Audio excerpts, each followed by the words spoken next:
Почитувани, добро вечер. Во емисијата Став гостува Рашела Мизрахи, кандидат за пратеник на листата од ВМРО ДПМНЕ и Коалицијата за обнова на Македонија во изборна единица 2. Добро вечер и вам. Ви благодарам што одвоивте време да бидете наш вечерашен гост. Добро вечер, длабоко благодарам на поканата. Како ја оценувате изборната кампања? Дали е фер и демократска, како што се обврзаа политичките партии подпишувајќи го кодексот? Јас можам да зборувам за собствената партија, односно партијата од која што доаѓам. Силно уверувам дека ВМРО ДПМНЕ го почитува кодексот. Ние тргнавме со идеја за една бела, позитивна, надежна кампања, која што требаше да донесе надеж кај граѓаните. Знаеме како изминуваа овие 3 години, нема да зборуваме за тоа. Сметаме дека треба да имаме позитивна кампања и во моментумите кога се појавува кај нас негативна кампања, мислам дека истата е само одраз на негативната кампања од нашиот најголем политички опонент. Не треба многу да зборуваме, сите знаат во јавноста веќе за одредени немили настани, дрскост, па и доза на, ќе се дрзнам да кажам, хистерија од опонентот од време на време. Ете, имавме и немил настан со носителот на изборната листа во двојка, Владо Мисајловски Кендо, каде што експлозивна направа беше вметната во работните простори на неговиот семеен бизнис, кој што е всушност само пекара, меѓутоа тоа е дел од таа негативна црна кампања која што има за цел заплашување на населението, со резултат на тоа би било населението да не излегува на гласање. ВМРО ДПМНЕ секогаш стои како бастион за одбрана на народот и ние не се плашиме од таа црна кампања, иако до крај уверуваме дека ќе водиме бела и позитивна кампања. Овај кампања и избори не се вообичаени, нели знаеме дека немаме митинзи, немаме големи собири. Сметате ли дека на начинот на кој што ја водите кампањата, вашиот глас и гласот за обнова на Македонија ќе допре до сите граѓани? Вака, ова се некарактеристични услови за кампања. Пандемијата го направи своето и мислам дека не само во државата, било каде во светот, било која кампања е сега изменета. Сите носиме заштитни маски, носиме рукавици, треба да држиме дистанца, тоа е под мора да биде така. Единствената организација која што е во форма на митинзи се оние мини митинзи од по 50 на луѓе кои што се дозволени и во рамките на истото да се пренесе информацијата е, како да кажеме, нов модул на однесување. Меѓутоа, кампања како кампања мене не ме плаши со рестриктивните мерки, поради тоа што ВМРО ДПМНЕ веќе 2,5 години е на терен и разговара со граѓаните, истото го правиме и денес. На крајот на криштата и секогаш агендата во кампањите на ВМРО било да се оди од човек до човек, односно сега веќе не е таа кампања од врата на врата, туку од еден двор до друг двор, да се разговара со луѓето и да се чуе што се нивните потреби. Иако истражувањето е направено на терен веќе 2,5 години и резултираше нели со оваа програма која што е проект обнова за која што се обврзуваме, таа не е измислена од некоја зграда во центарот на Скопје, туку е буквално од народот и за народот. Мислам дека конечно тоа ќе вроди со позитивен резултат. Од досегашните средби со граѓаните, што заклучивте? Што најмногу ги мачи граѓаните? Кои се оние проблеми што ги бараат од вас да ги решите, нормално доколку дојдете на власт? На жал, значи тука имаме сега два столба кои што факторираат. Едниот столб е столбот кој што вели секој политичар секогаш може да се осврне кон истите прашања, на жал во Република Македонија истите прашања кои што не се решавани со години. Инфраструктурните прашања или во 21 век ние гледаме услови каде што канализацијата е се уште прашање или водоводната инсталација е се уште прашање. Меѓутоа, од друга страна, има еден моментум кој што претходно не сме го виделе, а тоа е летаргија, апатија, тага, несреќа, буквално чемер кај народот. Значи едно општо чувство на несреќа од претходното владење. Заради тоа сметам дека кампањата е добро да биде позитивна, да биде полна со надеж, да им се понуди утре и ако ги слушате говорите, аз често пати велам изгреи сонце. Бидејќи на мене како и на вас верувам истото ни треба како граѓани на оваа држава. Така. Партиската програма Обнова на Македонија ветува повеќе од 1000 проекти нели во наредниот период, доколку ја добиете довербата на граѓаните за формирање на влада. Кои се клучните проекти со кои што го барате гласот на граѓаните? Ќе бидам субјективна доколку одговорам образование. клучен столб е образование. Меѓутоа, реалноста не е тоа. Јас од субјективни причини, како некој кој што 16 академски години оставил позади себе, секогаш викам пиедесталот е во образованието. А вистината е дека се афектирани сите полиња и сите институционални прашања во државата се под прашалник. Значи, се што треба да се понуди е во сите сфери. И во земјоделие, и во економија, и во правда, и во образование, и во социјала, и во здравство. На крајот на криштата, само ако се осврнеме на последните неколку месеци, ќе видиме колку се системски дефекти не афектира во момент кога имавме критична ситуација во државата. Да, ова е материјал од некои си 320 на страни. Тука се само дадени модулите, нормално дека проектните и подпроектните точки не се ставаат во програмата, како не би го оптеретували истиот материјал, со над 1000 проекти би постапувале од прв до последен за обнова на нашата држава. Така. Се предвидуваат ли во програмата некои погодности кога станува збор за повозрасните луѓе и оние до 29 години младите? Значи помладите и помладите, повозрасните, така. Што се однесува до помладите, секогаш се става акцент на прашањето иселување. И како да се спречи иселувањето на младите. И сега дека ќе најдете мерка во која што имаме олеснување на персоналниот данок на луѓе до 29 годишна старост. Меѓутоа, ајде да зборуваме народски. Зошто младите се иселуваат? Дали е тоа заради ниските плати? Да, во програмата стои зголемување на платите за 25%, намалување на невработеноста за под 10%. Меѓутоа, со што се соочуваат младите луѓе? Тргнете од инфраструктурните прашања, од моментумот кога ќе излезат од дома, па да стигнат до работа, или да стигнат до училиште, или да стигнат до факултет. Значи, инфраструктурата е првото на кое што ќе ги удри во лице и со кое што ќе се соочат. Квалитетот на образование, квалитетот на функционирање на системите, сето тоа го прави амбиентот на огорченост која што ги тера кон таа општествена токсичност и иселување. На крајот на криштото иселувањето, ние во Македонија не гледаме само млади луѓе кои што посегнуваат да се иселат во добро организираната Германија или финансиски доминантната, како и на многу други полиња, Америка или Англија. Туку се иселуваат дури во соседна Бугарија или Црна Гора и тоа многу кажува за несреќата во нивното живење во Македонија. Затоа велам дека е потребно да се прочита целиот материјал и да се видат сите точки во кои што ги опфаќаме клучните точки на сите проекции на животот на младите. Што се однесува до постарите, пензионерите. Често пати председателот на ВМРО ДПМН зборува за двата столба, еден столб, два столба, што се случило, двата столба за повлекување на пензија, па како измените во законските одредби направија намалување на пензиите. Ајде да симплифицираме. Пред некој ден во една од скопските населби, Скопје е најголемиот град во Македонија, Куманово е најголемата општина, прва по бројност на граѓани. Гледам старица која што пред мене стои во ред и нели сега во тие услови сите со маски, со рукавици, држиме дистанца. Жената доаѓа со внучето и внучето нешто бара. Тоа е нешто ситно. Тоа е нешто незначително. Тоа го прави како што го прават и сите други деца.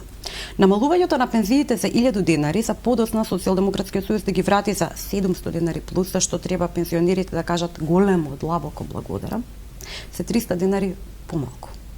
Верувам дека тоа внуче не посегна по нешто што вреди 300 денари. Тоа е моментумот на достоинството на граѓаните. Тоа е моментумот на кој што ќе се обраќаме во оваа кампања. Вашата партија изготви стратегија за поддршка и на бизнис секторот, но и на граѓаните, нели активните, неактивните баратели на работа и слично. Какви мерки предвидувате? Попреди се јас би сакала да имаме чиста статистика во однос на тоа кои се активни и кои се неактивни баратели на работа. Во последните 6 месеци многу актуелно се напаѓаше со помпозната бројка на 50.000 нови вработувања. 50.000 нови вработувања. Во науката, бидејќи сепак од таму и потекнувам, велим имаме статистика и проклета статистика. Мислам дека игравме малку на карта, односно нашиот опонент одеше на карта на проклета статистика. Се броеви на М1 обраци, односно вработувања, без да ги изброиме М2 обраците, односно оние кои што напуштија работни места. И всушност во таа бројка се вметнаа сите луѓе кои што беа преземени од една државна институција во друга, а се броеше како да добиле нови работни места. Невработувањето е болна точка во Република Македонија. И тоа не треба да ни го каже некој на медиум или некој актуелен политичар, тоа го чувствуваме бидејќи го живееме. Видете, на крајот на денот ова се прашања кои што ние ги чувствуваме како граѓани, тоа не се прашања кои што може симплифицирано да ги одговорат политичарите и да кажат ете ова е црно или ова е бело или јас имам повеќе пари за маркетинг, па ќе си потенцирам маркетинг агенда во која што јас ќе се фалбаџиствувам за нешто што реално не е така, ние ја знаеме вистината. Да, потребно е да се намали невработеноста, потребно е да се види и каде оди сивата економија. Ние во оваа програма ветуваме помалку од 10% невработеност, изголемување на просечната плата, меѓутоа и подобрување на дефинитивно целокупниот живот на граѓаните во Република Македонија и затоа велиме и достоинството на граѓаните. Така. Што очекувате од предвремените парламентарни избори и можно коалицирање со СДСМ? Земајќи предвид изјавата на председателот на СДСМ Зоран Заев во неодамнешниот дуел кога изрази подготвеност, значи да му отстапи пратеници на противникот Христијан Мицкоски за тој да формира влада, нели доколку Дуи го уцени Дуи ја оценува СДСМ со премиер кој тој го предлага, на што Мицкоски одговори дека ВМРО ДПМН ќе имаат доволно пратеници за да формираат влада.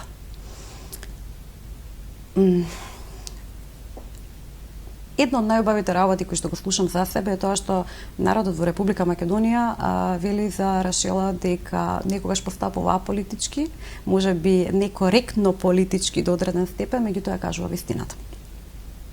Јас ќе се извинам што нема да бидам политички коректна, меѓутоа верувам дека баш во ова студио во одреден момент го чувме господинот Заев како ветува и се колне во воздухот што го дише и во своите наследници и своето семејство дека името на државата нема да се промени. Од моментот на тоа ветување, промената на името на државата, јас повеќе тој политичар и тој господин не го пратам, не го слушам и не верувам на ништо што тој тврди. ВМРО ДПМН во оваа изборна кампања ќе добие доволен број на пратеници за да формира влада и нема да има, верувам, никакви преговори. Како иден пратеник, зашто ќе се залагате? Не може да кажувате дека ќе се залагате за нешто акцентирано. Инаку, субјективно, да, прашањето на образование ми се мене најблиски и најболна точка, ги гледам како најболна точка во Република Македонија. Меѓутоа, 2,5 години работевме на програмата. Програмата не е работена, ќе повторам, од некоја зграда во Скопје. Програмата е работена согласно разговори со граѓани, без разлика на идеолошка припадност, национална или верска припадност, од целата територија на Република Македонија. Има врлина или уметност, еве на македонски, уметност во тоа да ги слушате луѓето. Не само да се припремате да им одговорите брзо, туку да ги слушате и да разберете што точно ви кажуваат.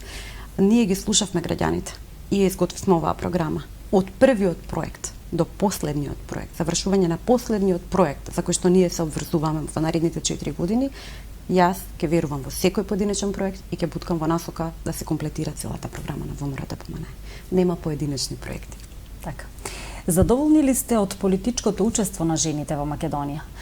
Го добили жената заслуженото место во политиката?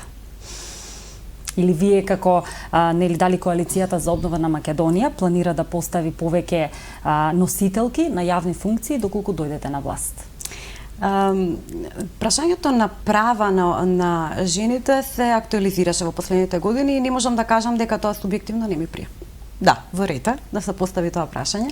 Меѓутоа, прашањето на емансипација на жените во светот е завршено во 19-тиот век или пак еве подоцна во средината на 20-тиот век. Не велам дека во одредени делови во светот не постои болната точка на емансипација на жените, потребата за емансипација на жените, меѓутоа кај нас е завршено. Ако видите во естимациите кои што ги даваат Соединетите Американски држави, односно нивните научно-истражувачки центри, велат дека Источна Европа е баш оној регион каде што емансипацијата била подигната на повисоко ниво, каде што учеството на жените е секогаш на повисоко ниво. Изненадена сум што Социјалдемократскиот сојуз не понуди поголем број на жени во нивните избирачки листи. Искрено ќе ми пријаше да го видам тој податок. Меѓутоа можам да зборувам поотворено за мојата партија. Лидерот на оваа партија е пред се академски граѓанин, тој е професор, и верувам дека можеше до сега да се представи во сите можни амбиенти, па дури и во амбиентот на прашањето на жените во ВМРО ДПМН и жените на лидерски позиции. ВМРО ДПМН го гледа квалитетот на луѓето. не ги дели луѓето по пол, и заради тоа имаме и поголем број на жени кои што се на избирачки листи во однос на нашиот опонент и секако имаме достаточен број на квалитетни жени кои што ќе засемат позиции. Ќе се залагате ли за поголеми права на помалите етнички заедници во Македонија? Сметате ли дека малцинствата во Македонија се маргинализирани? Одлично прашање за мене, ви благодарам. Како да кажам, се наметна исто така како и прашањето на правата на жените, се наметна прашањето на соживот. Не ми е јасно до ден денеска како стигнавме до прашањето на соживот. Мислам дека е имагинарно прашање. Ако ние во Македонија не знаеме што е соживот, не знам кој знае. Па со стотици години живееме заедно. Тоа е првиот моментум кој што го знаеме за себе. Не е извитопереност поделбата која што ни се наметна. Меѓутоа, реалноста е дека ние од памти век живееме и башка и барабар. Со стотици години помеѓу нас немало некои драстични разлики, па да кажеме дека оваа сепарација сега треба некако да се лекува. Така да ќе останам на ставот дека сепарацијата по основ на верска, национална основа или етничка основа е измислена во Македонија и дека соживотот постои и е реален. И во најлошо и во најарно ние сме заедно. Постои ли антисемитизам во Македонија? Се актуализираше и тоа прашање околу мене. Иако морам да кажам дека јас лично не верувам дека постои антисемитизам во Македонија. Јас сум родена и одрасната во Македонија. Моето семејство е дојдено во Македонија во 1492 година, после прогонот од Шпанија. И на оваа територија ние никогаш не сме почувствувале антисемитизам. Ме загрижува еден момент. Во јануар месец првпат во историјата на независна Македонија се појави доза на призвук на антисемитизам и тоа од луѓе кои што имаат звучни имиња и чиј што глас се слуша во јавноста. Од тука се посегнува кон прашањето дали реално антисемитизам не постои во Македонија или можеби се плашам дека постојат мали циркуларни групи на луѓе кои што постои антисемитизам, меѓутоа во недостаток на семити, бидејќи сме мала заедница, биле прикриени и тивки досега. Дефинитивно треба да се бориме против било какви форми на дискриминација, не само антисемитизам, а по прашањето на омразата кон евреите која што вековно постои и која што е воглавно базирана на лаги, невистини, можам само да кажам дека омразата е омраза, можеби ќе ја насочат во прв момент кон одредена таргет група, меѓутоа омразата е омраза и она што започнува како омраза кон евреите никогаш не завршува со евреите. Треба да внимаваме и да имаме рестрикции на таков говор на омраза. Додека траеше говорот на омраза во јануар и февруар месец, така поактуализирано, иако трае и до ден денеска, морам да кажам во јавноста дека трае и до ден денеска, истото беше осудено од Америчкиот еврејски комитет, од државата Израел, од Визитон центар, додека нашата влада излезе со една бледа опомена за оние кои што го правеат чинот на говор на омраза. Ме загрижува тоа. Како поранешен министер за труд и социјална политика во техничката влада, што воочивте во областа на социјалната и заштитата на правата на децата? Дали треба уште да се работи на унапредување на заштита на правата на децата? Апсолутно. Први не верувам дека ни една жена, ни една мајка, а камоли политичар, би зборувал против права на децата. Да, секако, секогаш треба да се актуализираат правата на децата. Во одреден момент се актуализираше прашањето на децата со посебни потреби, децата со аутизам, децата со одредени инвалидитети и би се залагала за нивните права и подоцна. Знаете како, не е само да ги вметнете децата во системот, туку треба да се подобри квалитетот на нивното живење, заради тоа што тие деца во одреден момент треба да ја прифатат палката на адултство, односно да станат возрастни членови на ова општество. Така да верувам дека ќе продолжиме да работиме на правата на децата во Република Македонија. Која е Рашела Мизрахи приватно? Секој за себе може да каже многу работи, меѓутоа да се држиме до она кое што не е субјективно. Значи, пред се јас сум сопруга, сестра, ќерка и најзначајно се мајка. И да, пиедесталот се става на мајчинството и тој пиедестал ни една жена не го дава. Јас сум мајка на 18-месечно детенце, малата Рина, која што е приматот во мојот живот во слободното време и слободното време гледам да го поминам со неа, таа ми ја збогатува душата и ми дава надеж. На крајот на денот, сето ова што го правиме ние, целиот овој пат кој што го исодуваме сега и апропо политиките и промените кои што треба да уследат обновата на Македонија, е за малата Рина и за останатите дечиња, за нивната генерација да живее еден поубав живот. Од друга страна се поставува многу често прашањето на моето образование. Што сум всушност јас? Прочитав под различни таблоиди дека ме нарекуваат се и се што, обидувајќи се да нанесат некоја штета или навреда. Јас дипломирав на ветеринарниот факултет во Скопје, бев првенецна генерација на УКИМ своевремено. Да се биде ветеринар, не знам зошто се обидуваат да го проектираат како навреда. Да се биде доктор по ветеринарна медицина не е ни најмалку лесно, тоа е една од најтешките професии во светот. Ако видите по актуализирање на прашањето на женските права и едукација на жените, например во Англија 83% од студентите кои што се запишуваат на ветеринарна медицина се жени.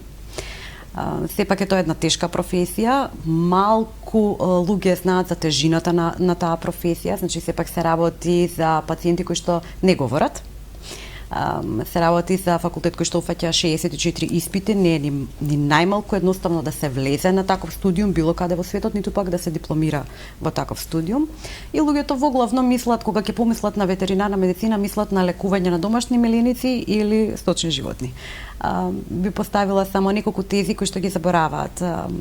Целата храна која што јадеме е зависна од професионалноста и истрајноста во работата на докторите по ветеринарна медицина. Доколку нема доктори по ветеринарна медицина, нема да има ни вакцини, нема да има ни медикаменти. Формата на предклиничко испитување секаде во светот, па и кај нас, ја прават исклучиво доктори по ветеринарна медицина. Сите оние кои што се обидуваат да навредат, велејќи дека ветерина е некоја помала функција или помал квалитетна професија, би им посочила дека во периодов додека чекаме вакцината за COVID-19, истата се тестира на животни. Светот не тестира на луѓе, инаку би биле менгеле, и тоа би наликувало на Аушвиц. Се тестира на животни секој медикамент и тоа го подобрува животот и здравието на сите граѓани. По дипломирањето на ветеринарниот факултет во Скопје, јас продолжив на специализација. Бев млада жена која што веруваше во еднаквите права и заради тоа одбрав специализација по хирургија кај крупна стока во Канада. Известен период помина во Канада, во Универзитетот Гвелф, кој што е најголемиот хируршки центар на Северна Америка. А подоцна се вратив во Македонија, каде што малку работев на Институтот за ветеринарна медицина, односно Институтот за репродукција. Од тука се побуди мојот интерес кон репродукција и заради тоа по преселувањето 2008 година се извинувам во Израел, продолжив на докторски студиум баш во тоа поле, во таа сфера. Дојде до конфузија поради, да кажеме, неускладените параметри на ревидирање на образовните титули во светот и кај нас.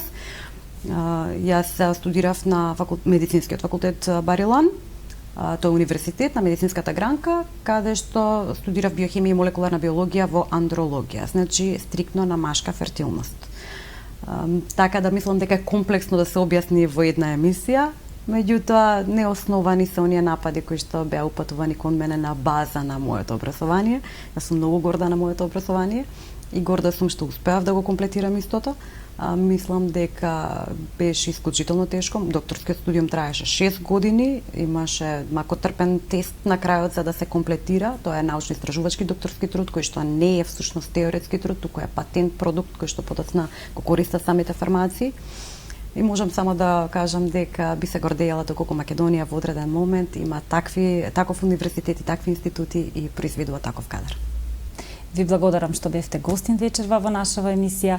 Почитувани гледачи, ви останете со програмата на ТВ+.